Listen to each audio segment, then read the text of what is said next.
Everybody, hello, hello, and welcome to I'm a Producer. Get the celebrities out of here. Can I just say I'm really disappointed that you're not all naked. This is difficult for me to see you with clothes on. Young. Absolutely, the day is young. That's coming from Gloria Hunniford as well. Now, as you see, we have got an esteemed panel. We're actually very, very lucky to have such top-notch talent of all calibres here, from production, agenting, former commissioning, and also talent today. And the point of this session is for you guys really to understand how best to manage and produce talent, but also that is a symbiotic relationship, how best talent can manage you. So I think we all believe that it's very much a relationship, it's symbiotic, and it can mean the difference between success and failure of a format. So it's beholden to us really to work together as best we can. Before we get into the meat of everything, you've got your festival app. We really do want to hear from you, your questions that you want to ask the panel. So feel free to ask anonymously if you want to, all the way through. Okay, so before we start, I think we need a massive round of applause for Gloria Hunniford, and I'll tell you why. This is your 70th year in show business.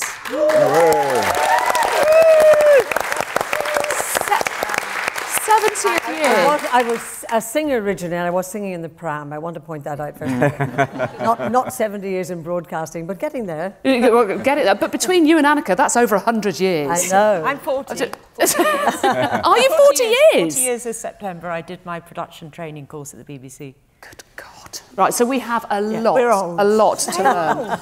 Speak for yourself. But first of all, Gloria, I mean, you know, you are talent, you are show business, but you've also had to clearly interview and manage talent.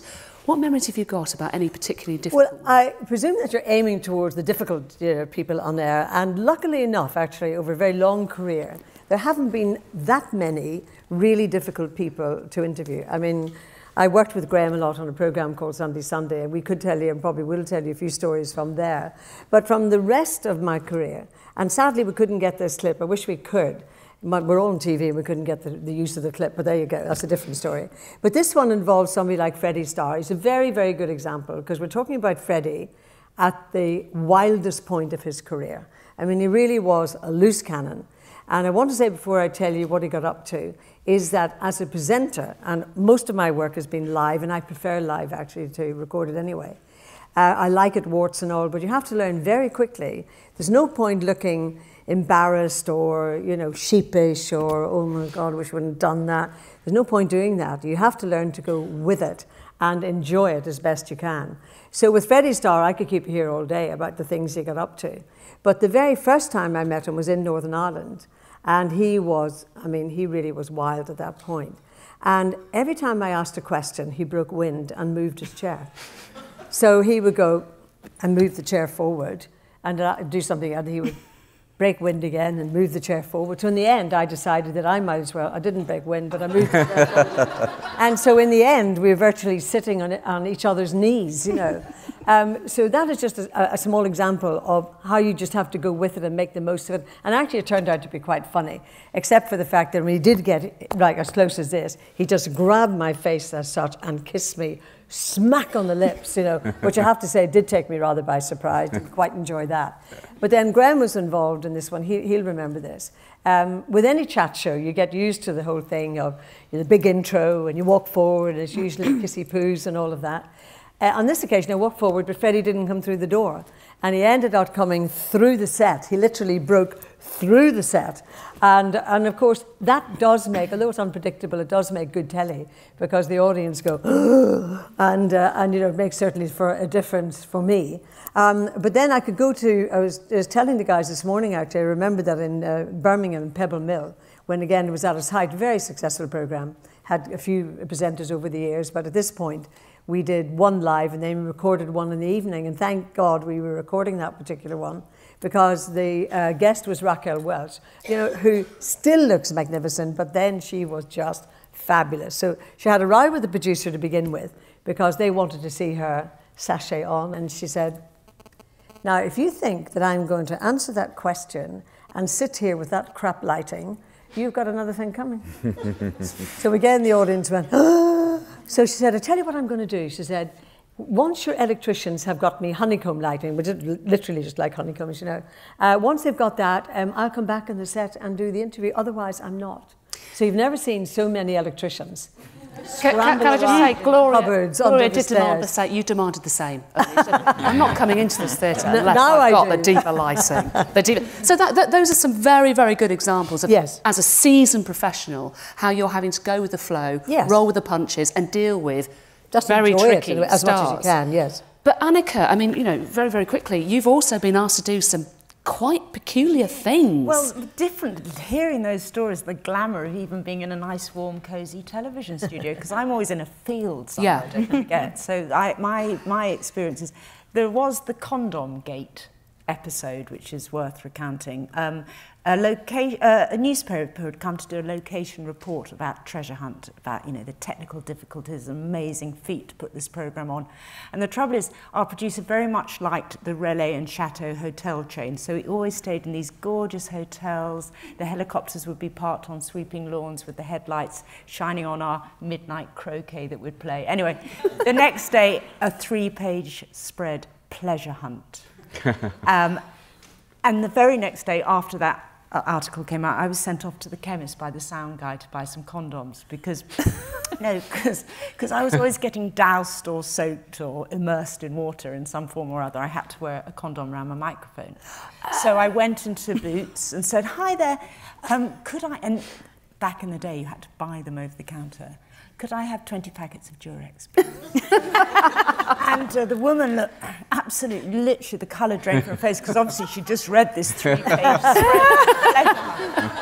And I went, "Oh, God, no, they're not for me, they're for the film crew." So I took them all away, and as I left, I swear she was going, "Hello, is that the day?" So I always got the sort of crap jobs, nothing so glamorous as So, just out of interest, I want to know from you guys, can you just put your hands up if we've got producers or production in the audience? Oh. Right, OK. Any talent or aspiring talent? 1 or 2. OK, wow.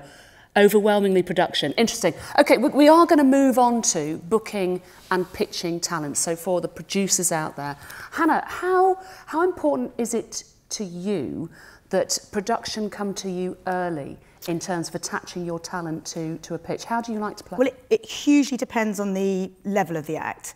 So I suppose if one of my clients vary from new to household name, if someone is very established and effectively they can get their own vehicle, someone approaching me with an idea that is, you know, early on, I don't know who the producer is, we've got no relationship, it's probably not going to go to the next stage because there's no relationship there. So I'd say in that sense, if you've got something that is, let's say you want to, I mean, there's two different, there's vehicles for talent, yeah, which is all around them, and then there's casting. You know, casting them is one of many pieces of talent. If you're casting the talent, then I think that it needs to be commissioned already. You know, I don't want you to be coming to me at an early stage because I want to know there's a commission. But if you're looking to develop a vehicle around my talent and we don't have a relationship, it's all about establishing that relationship. So how do these guys establish that relationship with an agent? Meet with us, talk with us, because the key word in all of this is trust. And it's for me to trust that you understand how to work with talent, and it's for me then to turn to my talent and go, we've got this idea, the idea's great, but we also can trust that this producer will make sure that them and their team will look after you properly. And my talent they've entrusted me to make that judgment. So the ultimate decision always comes down to the talent. I would never make that decision on their behalf, but I'm the one who filters production that are going to look after them and make them look good. So it's crucial for producers and production in the audience that they establish that relationship with you. Yeah. That you can see their credentials, can see that they are genuine and authentic, and you know, yeah, this is quite far down the commissioning process. It is. I mean, it's important to have distinguish between the two types of ideas. Yeah. But yes, if you're casting and you're making a firm offer, it's got to be commissioned. Quite often I get, you know, someone who I don't know or someone I don't know very well saying, can we attach you know, you're well-known talent to this idea as we pitch it. And I'm like, no, you can't just put my talent's name in that. We don't have a relationship, we don't have a trust. That name being put across too many pitches dilutes their image. That's a very good point, because I think we'd probably all agree that producers should also understand where talent have come from, what they do, and who their affiliation is with. So for example, I'm thinking of you, Graham. You co-own So TV with Graham Norton, of course. Yeah. Does it wind you up if people attach Graham's name to ideas? Have you heard of that? Do you sort of think, why are you doing that? Because obviously everything comes through So. It doesn't wind me up, because, you know, I'm a producer, everyone's a producer. I believe that everyone should have a chance. But everything that's been said is leading to this. As a producer, thinking about talent, you have to follow an etiquette, and that's something that nobody's ever trained to do. There is a very important sequence of events, and what Hannah is saying is very important there. You have to know the agent, and the agent has to know you. And that, you know, this is something you should do in Edinburgh. You should meet agents and you should speak to them, because agents some of them are really nice people. Some of my best friends are agents. They're really nice people, which gives you the right to make an approach. Graham Norton's name, I can tell you, there's a pile of formats this high in the BBC, and Graham Norton's name is on every single one of those formats, and some of you may have written them. Now, your format may be amazing, but it's never going to get made. Never ever going to get made, because it will be discounted. In order for it to work, you have to. Graham's agent is, if you're interested, is Melanie Rockcliffe at Troika. I would speak to her. She's hard to speak to, but you would need to speak to her. And probably it would be worth speaking to me as well, because I have always said, if someone can get to me with an idea that I like, then I would make the effort to bring it forward.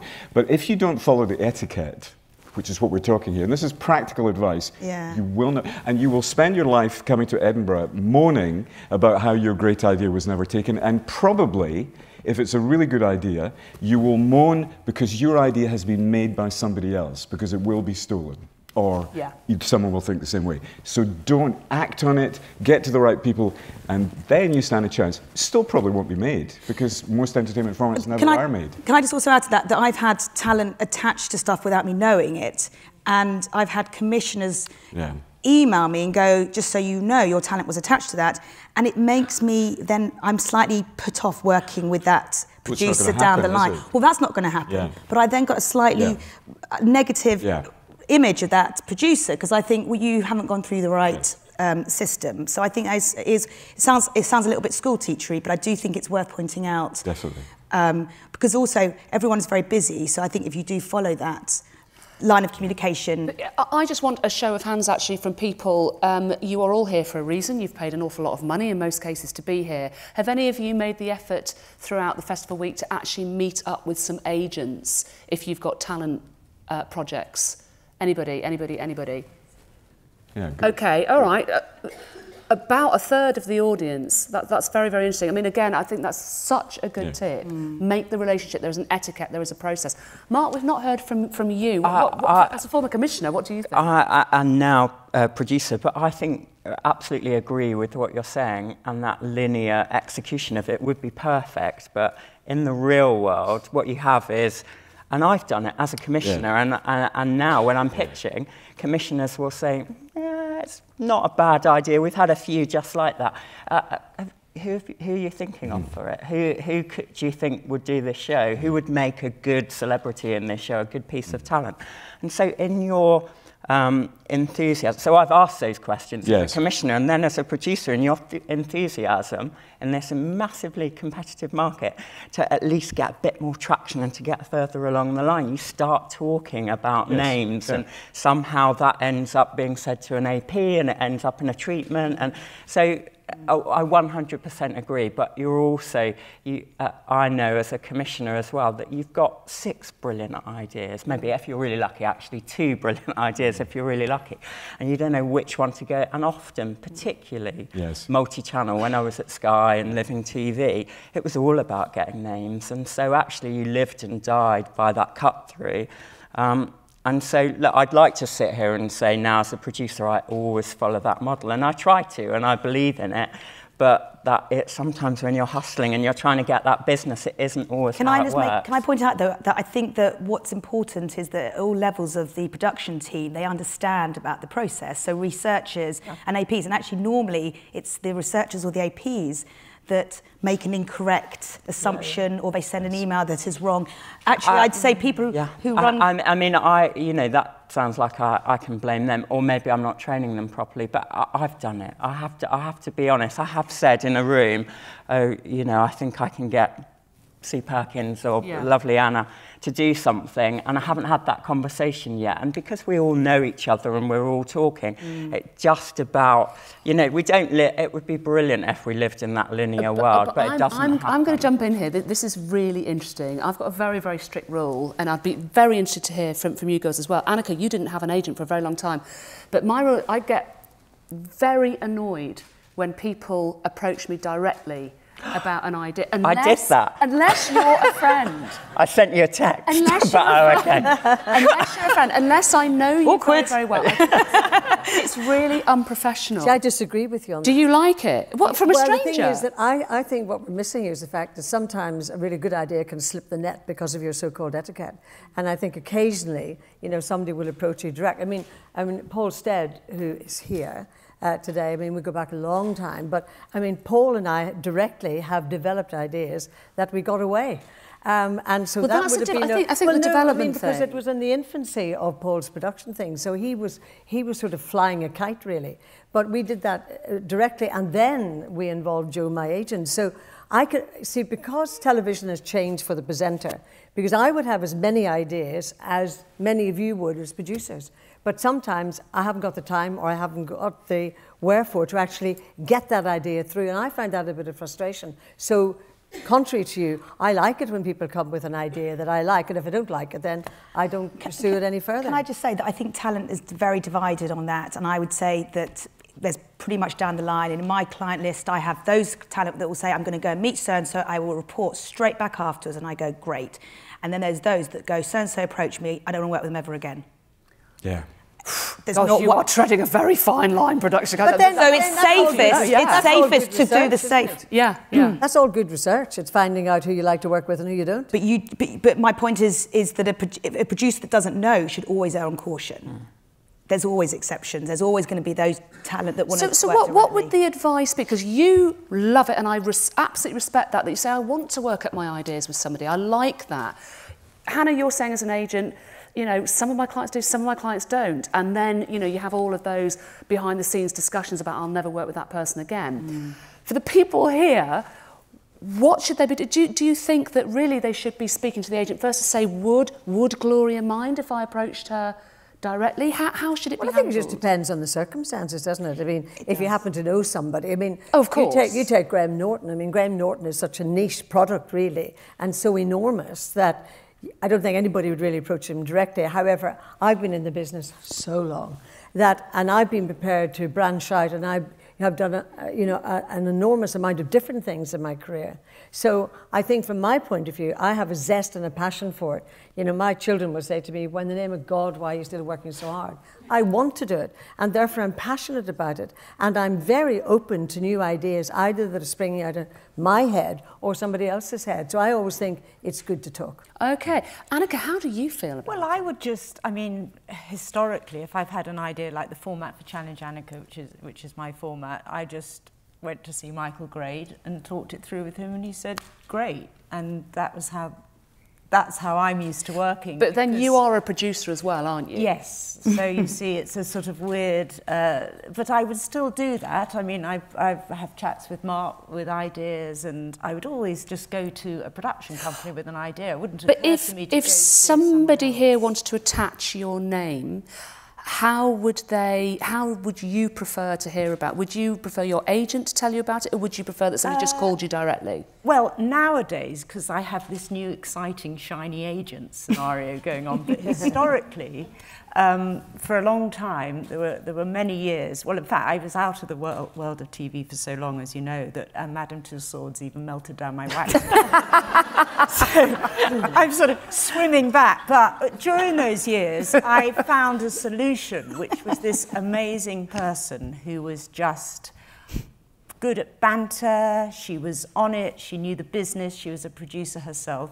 Her name was Clemmy, and because of email, you can do everything by email, and of course Clemmy was me. So many apologies to people who I have dealt with it, and honestly, it went on for years and years and years, and Clemmy has a complete backstory. This is like the Henry Root letters, and it started off in the days of email when it was very formal, so it was, "Dear Clemmy, I understand you represent Annika," blah, blah. And then as Clemmy, everyone loved working with Clemmy because she got answers straight back. Of course, I'm going... She was amazing, and then she got a dog, and everyone went, "Oh!" And then my friend Raffaella Barker, the writer, it was her dog, the pug, and then the dog, the puppets. And then if I ever had a moment where I needed a proper agent for something, some troubleshooting, Clemmy would go off and work in a refugee camp or something. And so everyone loved her. They couldn't wait for her to come back. And then it got difficult because emails have become so chummy now. It's now, "Hi, Clem, let's meet for a drink and discuss this." So I always have lodgers in the house. I train the lodgers up to be Clemmy. No. So Charlie, It's the TV who now format. works, I think, Charlie, who now works for Endemol, I think, she was my lodger for years. She was a young girl when I did a Challenge Annika on the Scilly Isles. She was the little daughter of the person who challenged me. She became my lodger. She's very bright. I'd send her off in the morning with her brief. "So you're going to meet someone this afternoon, and your name's..." And they were just all over it. No one even questioned it. And it just went on and on. This is normal. No. What I don't want you to do is go... That's a fake out. Doctor anyway. But then it got really tricky when, you know, people become so chummy with Clemmy, because honestly, she's a delight to do. And she appeared to change every week. But did Clemmy ever get a programme of her own? Did she ever do the pitch? She pitched lots of no, she was very Yeah, successful. did she get the commissions? Yeah, she got commission. Oh God, yes. Yeah, she's been very successful. Going for the Channel 4 job. It got to the point when she was asked to join the BBC netball team by someone. I thought. So then Clemmy got pregnant, and this pregnancy went on a long time. So it stopped being able to go out and about because she was always just too pregnant. Right. Anyway. Moving on. Incredible story. So I suppose I You like to be approached directly. I retained that instant control because I enjoy that. And the sadness was that I couldn't do it because I was the famous one. We will talk about control because I think that's a very interesting point. So don't forget, please, to get your questions in via the festival app. I will be coming to you very shortly. But let's move on to getting the best out of talent, because this can sometimes cause a great deal of tension, I think, between producers and talent. Sometimes I think we're viewed as commodities and that we're sort of other from the team. And I personally really want to encourage all producers to think of talent as part of the team. Stuart, you may disagree because I know that you were saying, you made an amazing point earlier on about the fact that we are no longer trained, production are no longer trained to actually work with and deal with talent, which I think is crucial. What do you want to say about that, just before we go into a clip? You're talking about being a team, and yeah, that's important. That's how you make television. You make it with a team. But talent, they walk amongst us, but they're different. That's what I was doing, and I mean that seriously. I started when I was working with Gloria and with other stars at London Weekend in the 80s. London Weekend was the absolute centre of British entertainment television, and it came from the direct line. Remember, this is the thing you must know about television. Television came from the theatrical, from music hall and show business. The people that ran it were from that world, and they had an attitude to talent which was engendered at London Weekend, which was that talent were special, that everything started with talent and came upwards. So the point is that the talent sits here and the inverted pyramid goes up from the talent. If Gloria didn't turn up for a show, there is no show. It doesn't matter how good an AP you are, how good a researcher you are, it's not going to be a show. So that gave talent huge power, and of course they can abuse that power, and we're going to talk about that later. But it still means that the relationship that you have as a producer with them, you have to understand their value, because very often now I see it happen with people that work with us, and they just think that talent are just somebody else who are slightly getting in the way. They do the hardest job. And I am a I would be the first person to admit that, and this is rare for a producer to say this, they do much harder job than us. Now, I know a lot of you are thinking they just go in there and they read autocue and they get a car home. They have the hardest job of all. Have you ever tried being on television? Has anybody here been on television who is a producer? Yeah. So, so a couple, and did you find it, lady with the orange in front of me, did you find it difficult? Yeah, sometimes, but I kind of was able to kind of move more easily into producing, I think, as a result of it. Yes. It helped you. It helped you.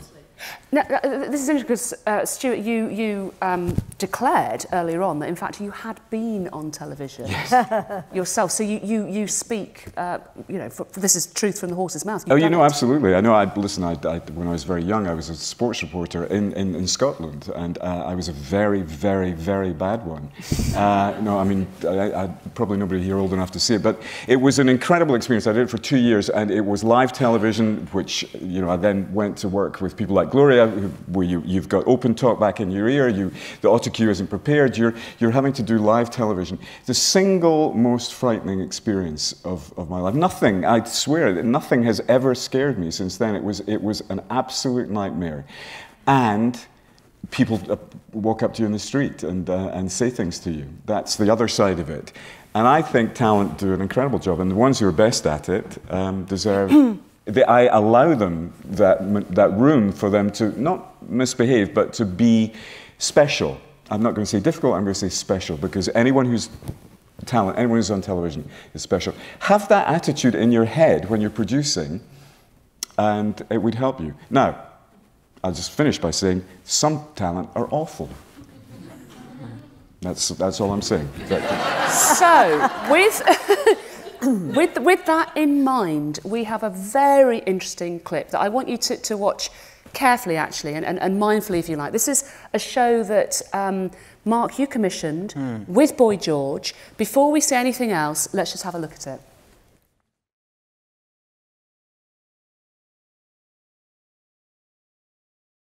Question for you. Hands up who felt a little bit uncomfortable watching that. Only 2 people. Who thought, you're fair game, you're Boy George, you signed up, you got paid, get over it? The majority. Okay, I find that really interesting. I found it uncomfortable when I first watched it. Mark, just tell us a little bit about it. Well, I was at Living at the time, and we were commissioning pilots, if you like. We were looking at which celebrities and which talent we could get on board to do some obdocs, to do a Fly on the Wall series. And so Boy George was one of them. And the production company came to me and said, look, we have a personal relationship with Boy George. He isn't in a brilliant place, but we've explained the point of the show and what we're doing and the channel it's for, and he's up for it. He wants to do it. So there was always that kind of, I think, he's in a bad place was always the kind of alarm bell for me as a commissioner at the time, because we weren't quite sure what we were going to get, but actually what we got was a great film, an honest film, but 9 months of hell. So we, you know, producers, directors came and went. At various points, I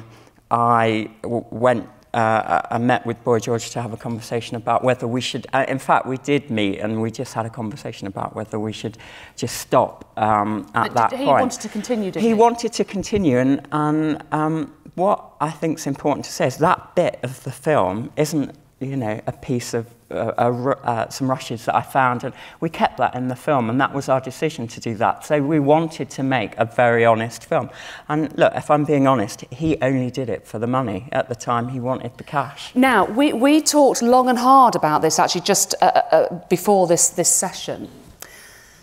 Whose responsibility is it? If you are being told that Boy George is in a bad place, is it production's responsibility to say no? Is there a duty of care towards him? Is it the agent's responsibility to say, I'm not letting my client do this? Or is it talent's responsibility to say, I'm in a bad place, and even though I need the money, I shouldn't be doing this? Gloria, what do you think? Oh, well, there are many different levels of what you're talking about. I mean, you could talk about, for example, I mean, I got offered a lot of money through my agent to go to the jungle. Now, I would love to do it for the money, but I know that I couldn't do it, so I have to be practical. So there are lots of levels. Some people who will insist on doing it. I mean, and one of my colleagues in Loose Women, I won't mention who it is, but her agent didn't want her to go back into the house again, but she went, hey, 480,000 quid? I'm going to do it, whether she likes it or not. So at the end of it all, I think that the talent, if they really want to do something for the money or need the money, they will override the agent. I mean, my agent, Joe, is really good. I mean, an agent's value is telling you sometimes what not to do, as opposed to what you do. But at the same time, I think that talent will override an agent if they, A, want to do it for the money or just don't want to do the job. And then that's a nightmare for the producer, isn't it? Because if the talent's saying, look, I need the money, I'm not in a great place, but I'm going to do this, then you guys have got hell on your hands to deal with somebody that's not giving their best, actually, not giving their best at all. So, Graham, as a producer, does it drive you, and also Mark as a producer, does it drive you nuts if talent try and get too involved with editorial or with the shoot? I love it. I do. I think that it means they're invested in it. I mean, that isn't the problem we had with George. It was the polar opposite of that. But look, I've worked with you, Anna, working with Annika now, people that want to be involved in the process, want to be in on it from the beginning.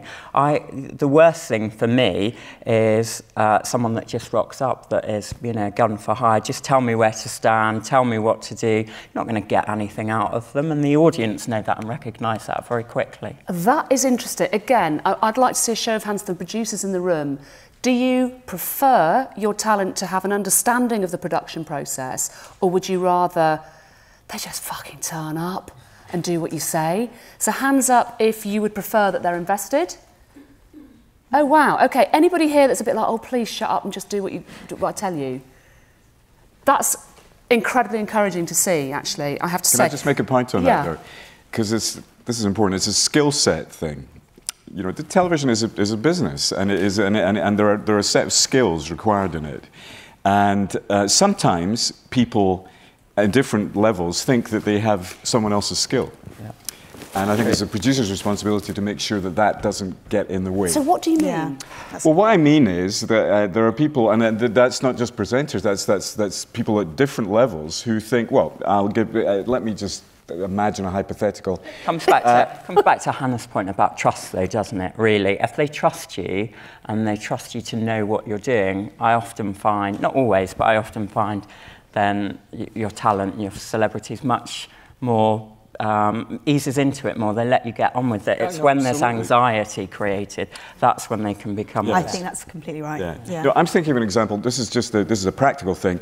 For example, somebody, say it's a director who you want to get the best pictures, you want the whole thing to work, but that director might think that really their real skill is writing. Okay, yeah. And so they start to do writing for you. And I'm delighted to receive it, and I'm delighted to ignore it. But the director is not delighted that I'm ignoring it. And it's about skill set. So it's the same thing with the best presenters. We use these words are used tritely. Being a professional. That's the real word. Being a professional means you're paid to do a job. And doing a job really well is you understand everything around it. So if you're a presenter, you come in, you know that in order to make the job work, you have to rehearse, and people are going to have to set up shots, and people are going to have to get organised.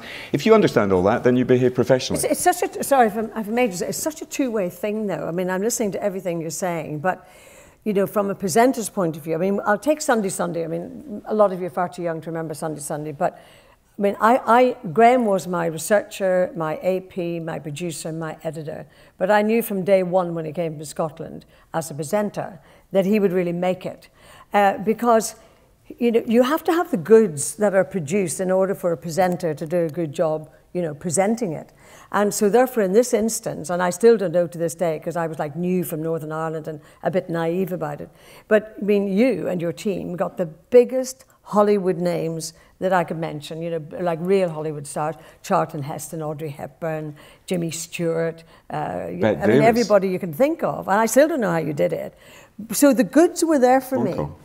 Yeah, but the goods were there for me as a presenter. Now, you know, I'm hands-on, I want to know everything. Yes. But I had wonderful stuff to work with. Just very quickly, and I think that's really important because I do want to go to another clip, but quickly, you like to know everything. How best should people produce you? And I'm going to ask the same question to Annika. What do you want from production? First of all, can I just say, Grant, as I was recounting the Clemmy Gate days, I suddenly remember, do you remember when you rang me and asked me to be on Graham Norton? Yeah. Very last moment. Yes. It was Clemmy that made all the travel plans for you afterwards. Sorry. Great. I'm sure she's working for us now. She's amazing. I'm paying her anyway. She's amazing. People started asking her if she'd represent them. So that's what you've been doing for the last decade. They said, who's your agent? But do you need... I mean, I am very controlling. We are both producers. We come from a production background. I like to be very, very involved because I understand the process. Do you like to be involved in all those willies you show on the screen? That's the only reason I do it. The only reason I do it. But I like to understand the production process. I like to work very closely with my production team. Well, with something like, say, Challenge Annika, which was very much my baby, in that it was my format, and I chose the production team. Right. I was involved with literally everything as exec producer, in every edit, you know, and everything. And that is my ideal way to work, to be honest. Tricky, very difficult to do. But it's not, because all those people are my friends. I mean, we had such a scrummy team. I've been working with Dave the Sound Man again, doing these little Challenge Revisited films for ITV. You know, it's a great family. I love television production because I just love that family. It should be a family. And it's a joy. I mean, it really should be a joy. It should be a family. Can I just say that, just on that point, so I think it's brilliant because you were both producers, so you understand the process. Yeah. And just remembering a show I worked on where the talent came from a different medium, so not television. She was a supermodel. And she, on the first day of production, she knows... Here we go. Career-ending moment. No, it won't be. I mean, God, having to tell... short little bald man, having to tell a supermodel how she looks good and how she should stand and what she should do on camera for moving pictures was a conversation and a half. But this was Alma McPherson, who's brilliant, and I love working with her, I should just add. But on that first day, standing, doing an elimination on Next Top Model, she would not uncross her legs, so she spent the whole time, because of course she had an amazing silhouette, a great beautiful face, great body, and that's how she stood, that's how she thought she would get the best image. And so a very, very long conversation ensued around her uncrossing her legs, and that didn't look great. But actually, again, it's a kind of, if you take people into the process and what you're thinking also, if you've worked on the other side of the camera, you know, because I did my 2-year production training at the BBC, worked in a newsroom, was the sub-editor, writing the scripts for other people, then I became the newsreader or did the crossover. But if you've been the one making the cup of coffee for everyone and running around and working all night with the thankless task, you're then very mindful of how to treat people. Yes. Yeah. So, you know, I do think probably people from this background, you know, hopefully we're easier to work with because we understand. Yep. Let's talk about people who aren't easy to work with. We have got a fantastic clip that Graham, you have furnished us with. Let's just watch it, shall we? Yeah.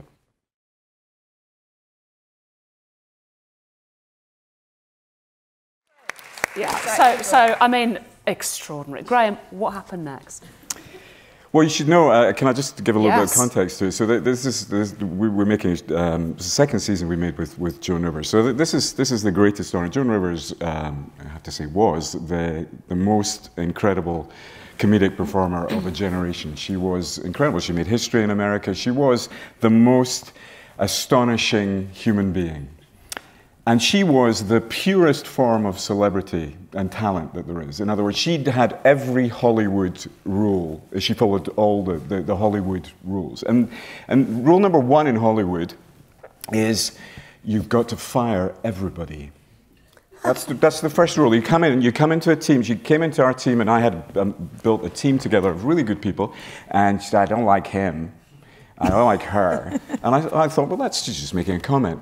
No, that meant they're to go. So anyway, after about 3 weeks, we were down to, I swear, all the senior people had been fired. She would only speak to me.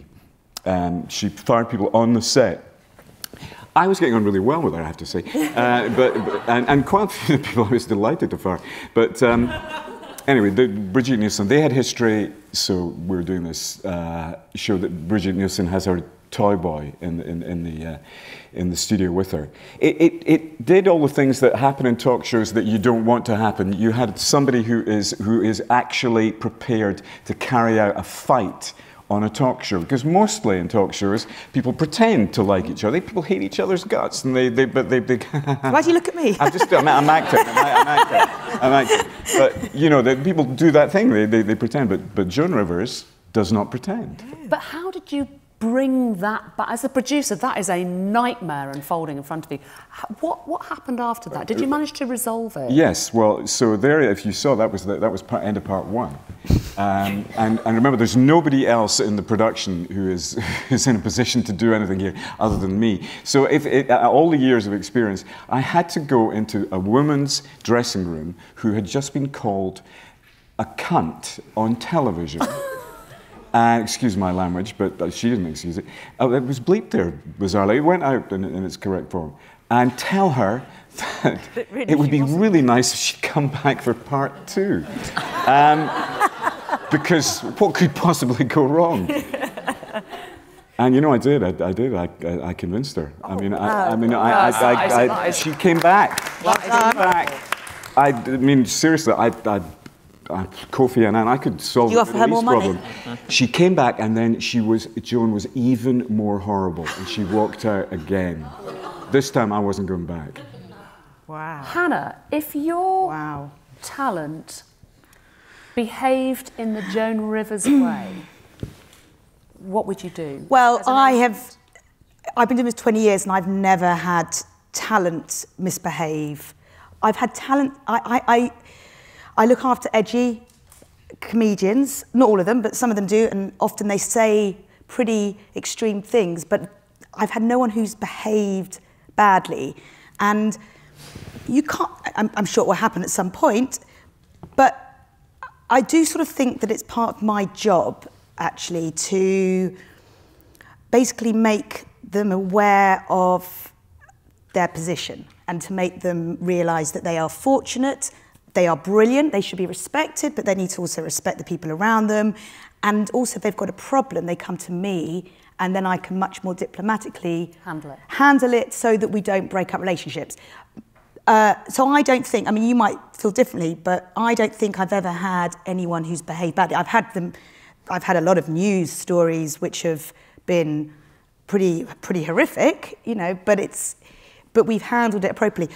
I don't think I could represent someone who behaved like that, because I would feel that it had a knock-on effect on me and my other talent. Yeah. So and your reputation. And my reputation. And actually, no one talent of mine can sort of control me like that. So I would say that it's completely unacceptable. Although, I mean, I'm Joan Rivers' biggest fan, but I don't want to represent her. Well, obviously I don't, she's dead. So, because I'm very, very aware of time. We've got about 10 minutes left, and I know that there's a couple of questions that have come through as well. But I think it's important to talk. We've discussed that talent can be extremely difficult.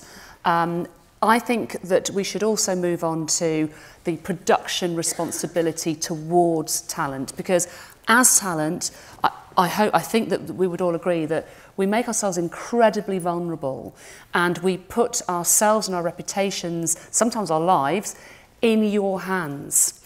And you have, without question, a duty of care. It's not just about great television, it's a duty of care. So I just wondered, let's go straight to the clip, shall we? So Annika you may well remember, some of you won't, presented a fantastic series called Challenge Annika, where you were just going up and down the country, but also you're doing treasure hunt, where you're going up and down the country, doing extraordinary things with helicopters and boats and God knows what else. And this was, what year is this? This is the 80s? That was all through the 80s, and I'd just come from a complete news background. My training was in current affairs, worked for the World Service, and suddenly I get put up for this mad programme. I turn up for work the first day, and there's a helicopter without any doors on. And at that point, no one said, have you got a head for heights? There's just no conversation about it. But I have to say, it was the best 7 years of my life, honestly. Well, this is interesting because, you get the best and you get the most dangerous. Let's have a look at, I mean, I could not believe this clip. With a producer's head, I couldn't believe this clip. So let's just have a look.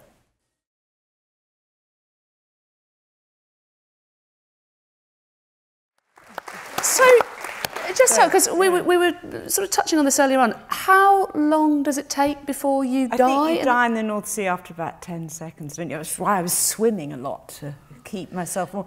But also, it really was the most insane. I ended up in A&E, you know, a few times after filming because I just did. You know, there was no director with me. I was with my cameraman. And you were saying earlier that in that clip you didn't know that someone was even going to winch you out. You just the jumped next in. bit of the action that obviously had been planned, but I just... So you had no producer with you? No director in the... But I knew I was meant to jump in because the crew weren't pulling me back, you know, so I presume that's it. But I don't know the next bit. And it is just... Health and safety just hadn't been invented. It just wasn't an issue. But I think it's a really great clip to see, and I think it illustrates beautifully in a way what we are prepared to do for the show, and that sometimes makes us very vulnerable. I've got a very quick story about a show that I did a few years ago called the Sex Education Show, and which I loved. But as part of it, my producer said to me, look, we want to do something about fertility. So are you prepared to have your fertility tested? And I said, oh, fuck it, why not? I'm in my 30s, I've got tons of eggs, I'm fine. And off we went to this fertility clinic, had my bloods done, and I was waiting outside with the crew, and it was taking ages. And my director at the time was pregnant. And she went in to go and speak to the doctors, and I was stood outside for ages and ages and ages with the crew. And I knew that something was going on. And then eventually the doctor appeared, and she said, can I have a word with you? And I thought, fuck. Went in, took me to one side, and she said, I'm really sorry, but you've got nothing. You're completely infertile. And the thing that can still not get over is that my director, the pregnant girl, had phoned the office and told them before I'd got the news that I couldn't have children, and then decided whether or not they were going to pull the show. And that is the kind of, I think it's really interesting that producers have to think very carefully that we are a team. Yes, so, I mean... That's shocking. But I wouldn't say it's unusual. I wouldn't say it's unusual. So having seen your clip there, Annika, I mean, Graham and Mark, as producers, what do you think? I mean, how do you deal with, your duty of care to talent? I mean, just to be boring, the health and safety is so established now, but sadly people had to die in order for that to happen. Yes,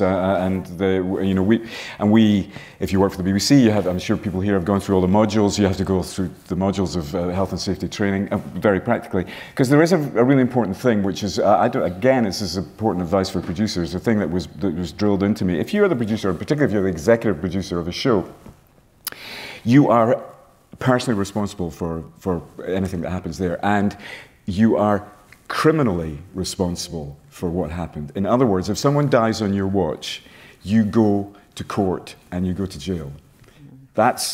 I had that in my head quite a lot when I was working on shows, and I have kept that. And that is, in fact, in those days, it was before that. But Challenge Annika, which was later, so there was, we were very mindful of health and safety. But as exec producer on that, and the buck stopped with me, I was very mindful. After we did 60 projects, I went into the BBC and said, I'm quitting. Because it's got to the point we have so many volunteers pouring on that, just for now, this is... quit while you're, while you're ahead. Gloria, have you ever been in a situation where you felt jeopardised? Either your reputation or your safety? Mine would be much more mundane than that. I mean, I assume that a lot of you do day-to-day stuff, you know, and a lot of mine has been live and a lot of it around chat. So I come down to the fundamentals of day-to-day television and not extreme, you know, sort of dangerous stuff. But for me, when people say to me, do you ever get nervous? I go, well, there's always an edge of nerves, but the only time I'm ever really nervous is when I don't have the information. So when making programs, for me, the most important thing is having the right information. Of course, we've already established good format, good guests, assuming that is all there. But sometimes, you know, like from my point of view, I'm doing a new program, I will say to a researcher, this is how I like it set out. This is the volume of information. I don't want one page. Some people, I know certain people who do daily programs, they want one page of research on the way in the car. I don't want that. But then there's no right or wrong way in ways. What you want as a presenter and what a producer or a team are prepared to give you. And we go back to the point that all of it is team effort. You know, I can't do a program without a good team, and the team won't get a good program without a presenter who's A, efficient enough, and B, is sufficiently supplied. Now, I will go back to Sunday again, because this was slightly different. So we've all seen celebrity interviews, you know, for decades. But under Graham's watch, one guest, one researcher. And you always insisted that the researcher didn't do it by phone. You might have done some of it by phone, but they had to go out and meet the celebrity and spend a bit of time, whether it's over tea or a drink or something. Because Graham would always say, we want the wow factor, oh my God, I didn't know that, or we want fun. So the focus was there, and we knew what we were after, but those researchers had to be well briefed. And in turn, of course, I got stories that I'd never heard about Jimmy Stewart or June Allison or Audrey Hepburn. And so it is team from both sides in efficiency. Absolutely. I mean, that is the key, really, from this session, without question. We only have about 2 minutes left, and I'm mindful of the fact that we've asked for your questions. We've got time for, I'd say, one, really. So I think, very, very quickly, from the presenters on the panel, some takeout for you guys here. If you could write a manifesto for directors, or producers, what would your top 3 tips be? At my age, don't give me any of those big close-ups. I don't want any of those. The older I get, I say, you know what, I don't want that, you know, right up here. But that aside, I really go back to information. I think that information is key. And probably it's the basic relationship around that whole team effort. So information, relationship, preparation. Preparation. Homework is key, but I've got to have the stuff to do it at home. I couldn't agree more. Annika? Well, I'd endorse all that, obviously. I would add humanity and compassion to it, because I would want the people I'm working with as a team, you know, to send out the right vibes with the people I'm working with. I think that's a really important point. And to add to that, I would say, you know, preparation, and, you know, kindness, and just to remember that we are all in it together and we look out for each other. Not so much to us, but to the people you're dealing with. And the members of the public. I think that's a really good point. You've got to think they actually come first. Yeah. Because they're, you know, that's a very good point. That's a whole other session. The trouble is sometimes with live television, kindness doesn't have time to set in. It doesn't. I mean, that is the crux of the thing. If you're on live and something disastrous has happened, it's very hard to come up and say, oh, sorry, you did make that mistake. Should we take out kindness for respect? Definitely respect. Okay, respect. We have run out of time. Don't kill the presenter. Yes. Yes. Quite a good rule. I follow that one. Long live Clemmy. Do we have to finish now? Are we on a timetable? We are on a timetable, I'm afraid, and we are at 12:30. It just leaves for me to say, really, enough time to say thank you so much to all of you, but also to Gloria, to Annika, to Mark, to Hannah, and to Graham. Thank you so much for being a brilliant panel. We are honoured. Thank you. Thank you very much.